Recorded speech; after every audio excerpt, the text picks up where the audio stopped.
Hi, welcome back to my channel. I'm Dr. Tarcia Hubert, and in this video I am going to be talking about sets, basic concepts of sets, okay? So everything you need to know about sets.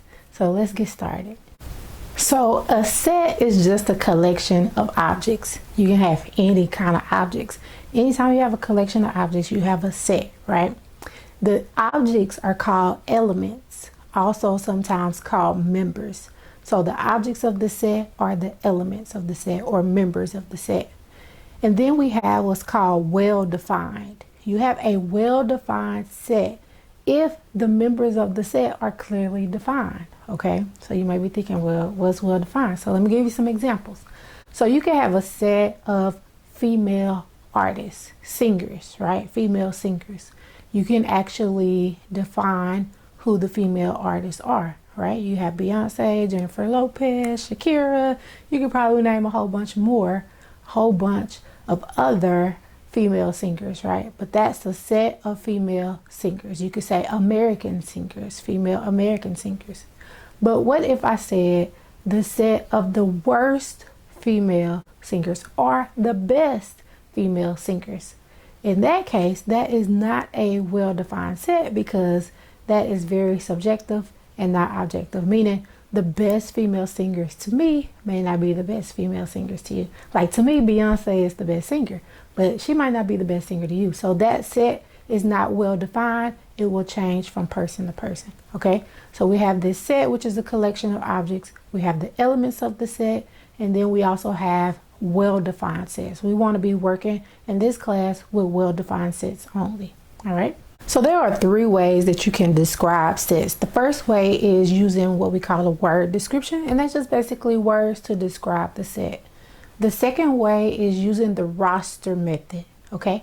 With the roster method, you list the elements of the set in what we call braces. So you'll have an open brace, then you'll list the elements of the set, and then you'll have a closed brace. So if I wanted to put 1, 2, and 3 in a set, then I would list it like that using the roster method.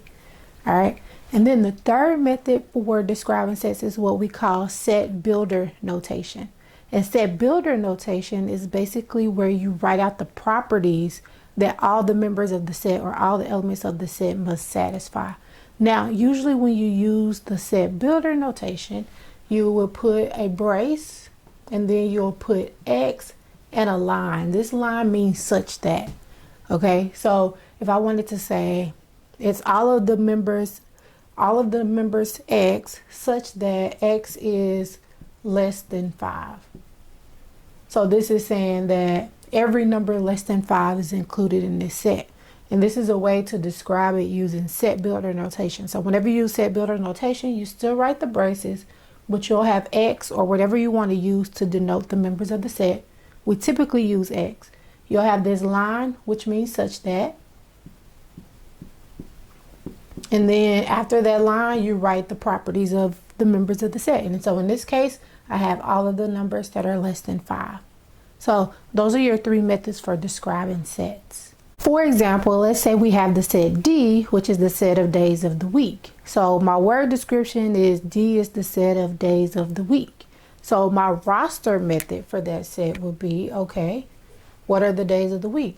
Monday, Tuesday, Wednesday, Thursday, Friday, Saturday, and Sunday. So that would be the roster method for that set D. And we could also say D equal, and that lets me know that my set is defined as D and it is the days of the week. Now for set builder notation, I could say that D is equal to X. Remember, X is just a generic variable that we use to represent the elements of the set, such that X is a day of the week. So remember, after the line such that, you describe the properties of the set. And so this is the set builder notation. This is the roster method, and then I gave you the word description in the beginning. So that's an example of a set, and we've used the three different methods for denoting the set. So for example 1, we want to take this set that I have written here and we want to write a word description for it. So in this set, I have Biden, Trump, Obama, Bush, and Clinton. And hopefully you automatically register with you what this set represents. This is the set of the last 5 presidents, okay? So we can say this is P is the set of the last 5 presidents. That's a word description for this set. However, to make it more well-defined, because depending on when you watch this video, if it's years later from now, these might not be the last 5 presidents. So to make it more well-defined, you can say P is the set of the presidents from number 42 to number 46, or you can say from the 42nd to the 46th president. So Biden is the 46th president, Clinton is the 42nd president. So to make it more well-defined, I would add the numbers on there. But it would not be incorrect if you said this is the set of the last 5 presidents. Okay, so that's an example of taking a set that's in the roster method. So this is the roster method because every member is listed out and you are giving it a word description. Let's look at another example. Okay, for example 2, we have that set C is the set of US coins whose value is worth less than $1. And so we want to take this set, it's in the word description form, and we want to write it in the roster method. So set C, that means we're going to list every coin whose value is less than $1, US coin. So we have the penny whose value is 1 cent, the nickel whose value is 5 cents, the dime whose value is 10 cents, the quarter whose value is 25 cents, and then we have the $half whose value is 50 cents. And some of you may know the $half is a 50-cent piece. So these will be all of the coins whose value is less than $1, the US coins. And so here we have listed out set C using the roster method. Okay, for example 3, I have a set that is listed in set builder notation, and we want to take this set and list it in the roster method using the roster method. So this says I have the set X such that X is a month that begins with M. Alrighty, so we want to find all the months that begin with M basically. So if you go through your months, January, February, March begins with M. April, May begins with M.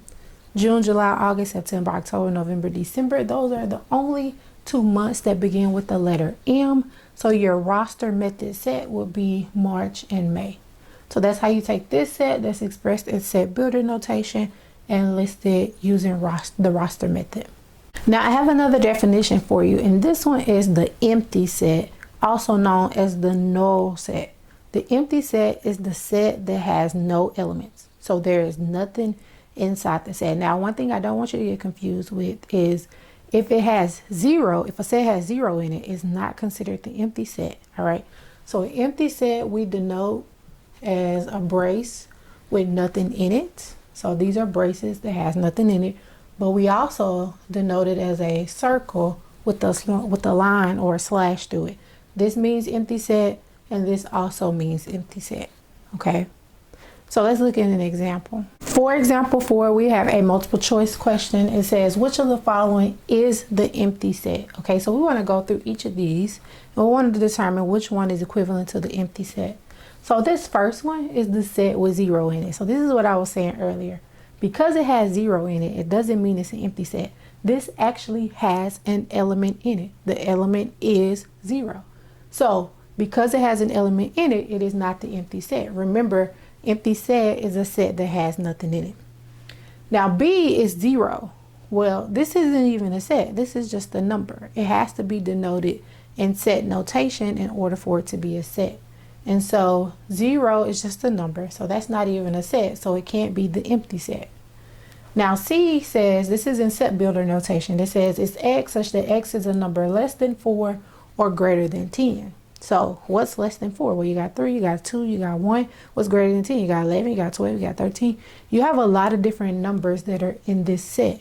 So because this set has numbers in it, it is not the empty set. It's a set with elements in it. So it's not C. So let's check out D. So D is also in set builder notation, and it says that it's the set of X such that X is a square with exactly 3 sides. Well, I don't know about you, but I have never seen a square with exactly 3 sides. Squares have 4 sides. So there are no squares with 3 sides. So since there are no squares with 3 sides, that means this is the set with nothing in it. So that means D would be the empty set because it's a set with nothing in it. There is nothing that satisfies those conditions. Now, last thing we want to talk about in this video is notations for set membership. So whenever we want to describe something as being a member of a set or element of a set, we use this symbol. It looks like a E, looks like almost like a capital E. It's a weird looking E, right? But this means member of or element of. So we use that to describe an element of a set, a member of a set. And then if it's not a member of the set, we use that E with a slash through it. That means it is not an element of the set. So these are the 2 notations that we use to describe whether something is a member of a set or if it's not a member of the set. Again, an element of the set is the same thing or not an element of the set. Let's look at an example. For example 5, we want to determine whether each statement is true or false. And so we have a list of statements here, 3 statements that we're going to look at individually and evaluate whether they're true or false. So let's read each statement. So A says that R is an element of this set that contains A, B, C.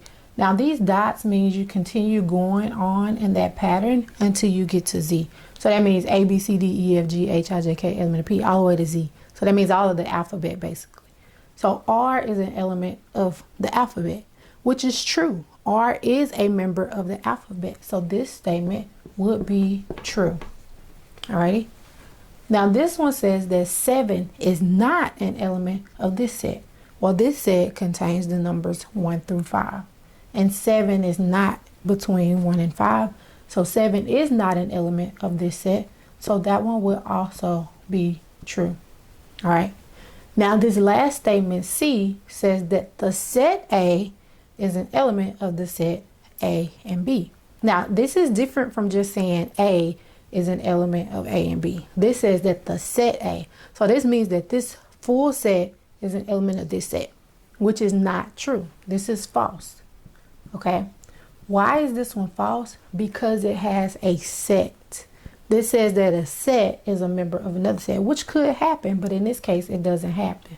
If that would have said that A is an element of the set AB, then that would have been true. But because it says that the set A is an element of the set that contains only A and B, that is not true. Hopefully that makes sense.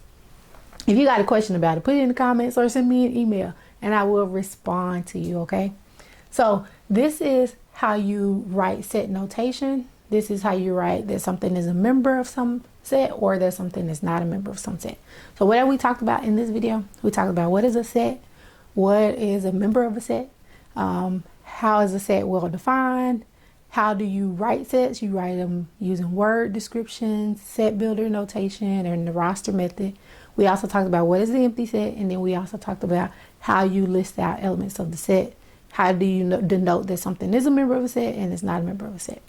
If you have any questions whatsoever about any of this that we talked about, hopefully it's pretty simple. But if not, it's okay. Send me your questions and don't hesitate to ask questions. I will respond, okay? So thank you for watching and make sure you tune in to the next video where we learn more about sets.